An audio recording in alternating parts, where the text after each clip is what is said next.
Sir பிரான்ஸ்ல ஒரு விமான ஆக்சிடென்ட் ஆச்சு. கிட்டத்தட்ட உயிர் போகக்கூடிய நிலையில தப்பிச்சு வர்றாங்க. ஒரு 70 பேர் கொண்ட பயணிகள் விமானம் அது.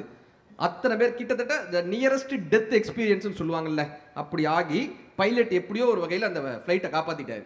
இப்போ அங்க இருந்த பயணிகள் ஒவ்வொருத்தர்ட்டையும் கேட்குறாங்க, நீங்க இந்த கடைசி நொடியில என்ன நினைச்சீங்க? கடைசி நொடியில என்ன நினைச்சீங்க?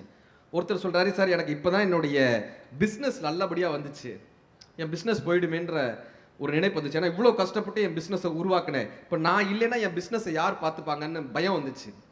இன்னொருத்தவங்க சொல்றாங்க, சார் நான் இப்போ தான் என் கேரியரில் க்ரோத் ஆகிட்டு வர்றேன், இவ்வளோ ரீச் ஆன நேரத்தில் என்னோட கேரியர் போச்சேன்னு எனக்கு பயம் இருந்துச்சு. ஒவ்வொருத்தரும் ஒன்று ஒன்று சொல்லிட்டே வராங்க. ஆனால் நான் போயிட்டேன்னா என் பிள்ளைகளை யாரு காப்பாற்றுவாங்கன்றதாங்க எனக்கு பயமா இருந்துச்சுன்னு சொன்ன 11 பேரும் இந்திய நாட்டு பெற்றோர்கள். என் பிள்ளைகளை யாரையா காப்பாற்றுவாங்க? கடைசி வரை இந்த குடும்பம் மட்டும்தான் ஒருவன் சம்பாதிக்க வேண்டிய மிகப்பெரிய ஒரு சொத்து.